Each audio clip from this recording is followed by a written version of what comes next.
Sabarimala സ്വർണ്ണക്കൊള്ളയിൽ Devaswom board ഉന്നതർക്ക് സംരക്ഷണ കവചമൊരുക്കുകയാണ് SIT. മുൻ executive officer Sudheesh കുമാറും മുരാരി ബാബുവും ദേവസ്വം ബോർഡിനെ തെറ്റിദ്ധരിപ്പിക്കുകയായിരുന്നുവെന്ന് അന്വേഷണ സംഘം കോടതിയിൽ.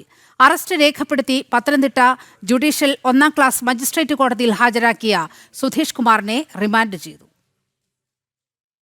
ദ്വാരപാലക ശില്പങ്ങളിലെ പാളികളിൽ സ്വർണം പൊതിഞ്ഞിരുന്നതായി സുധീഷ് കുമാറിന് അറിവുണ്ടായിരുന്നു. ഇത് ചെമ്പുപാളിയെന്ന് രേഖയുണ്ടാക്കാൻ ഗൂഢാലോചന നടത്തി. മഹസറുകളിൽ വെറും ചെമ്പുപാളികളെന്ന് എഴുതി. പാളികൾ നവീകരണത്തിനായി ഉണ്ണികൃഷ്ണൻ പോറ്റിക്ക് കൊടുത്തുവിടാമെന്ന ബോർഡിന് ശുപാർശ കത്ത് നൽകി. പാളികൾ അഴിച്ചുമാറ്റുമ്പോൾ തിരുവാഭരണം കമ്മീഷണറുടെ സാന്നിധ്യം ഉറപ്പാക്കിയില്ല. തുടങ്ങിയ ഗുരുതര കണ്ടെത്തലുകളാണ് സുധീഷ് കുമാറിനെതിരെ SIT കോടതിയിൽ ബോധ്യപ്പെടുത്തിയത്. ഒപ്പം ബോർഡിനെ തെറ്റിദ്ധരിപ്പിക്കുന്ന രീതിയിൽ ശുപാർശ കത്തുൾപ്പെടെ നൽകിയെന്നുള്ള പരാമർശവും SIT സമർപ്പിച്ച റിമാൻഡ് റിപ്പോർട്ടിലുണ്ട്.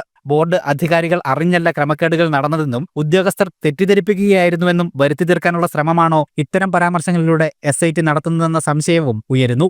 ഉണ്ണികൃഷ്ണൻ പോറ്റിക്ക് സ്വർണം കൈവശപ്പെടുത്താൻ അവസരമൊരുക്കിയെന്നും പോറ്റി, മുരാരി ബാബു എന്നിവരുടെ മൊഴിയിൽ സുധീഷിനെതിരെ പരാമർശങ്ങളുണ്ടായിരുന്നുവെന്നും അന്വേഷണ സംഘം കോടതിയിൽ വ്യക്തമാക്കി. റാന്നി മജിസ്ട്രേറ്റ് കോടതി അവധിയായിരുന്നതിനാൽ പത്തനംതിട്ട ജുഡീഷ്യൽ 1ാം ക്ലാസ് മജിസ്ട്രേറ്റ് കോടതി 2ൽ ഹാജരാക്കിയ സുധീഷിനെ റിമാൻഡ് ചെയ്തു. ഉണ്ണികൃഷ്ണൻ പോറ്റിക്കും മുരാരി ബാബുവിനുമൊപ്പം സുധീഷ് കുമാറിനെയും തിരുവനന്തപുരം സ്പെഷ്യൽ സബ് ജയിലിലേക്കാണ് മാറ്റിയത്. സുധീഷിനെ കസ്റ്റഡിയിൽ ആവശ്യപ്പെട്ട് അന്വേഷണ സംഘം തിങ്കളാഴ്ച അപേക്ഷ നൽകും. 2019-ൽ ശബരിമല എക്സിക്യൂട്ടീവ് ഓഫീസറായിരുന്ന സുധീഷ് കുമാറിനെ ചോദ്യം ചെയ്യാൻ വിളിച്ചു വരുത്തി SIT അറസ്റ്റ് ചെയ്യുകയായിരുന്നു. ദ്വാരപാലക സ്വർണ്ണ കവർച്ചാ കേസിൽ 3ാം പ്രതിയും കട്ടിളപ്പാളി സ്വർണ്ണ കവർച്ചാ കേസിൽ 5ാം പ്രതിയുമാണ് സുധീഷ് കുമാർ.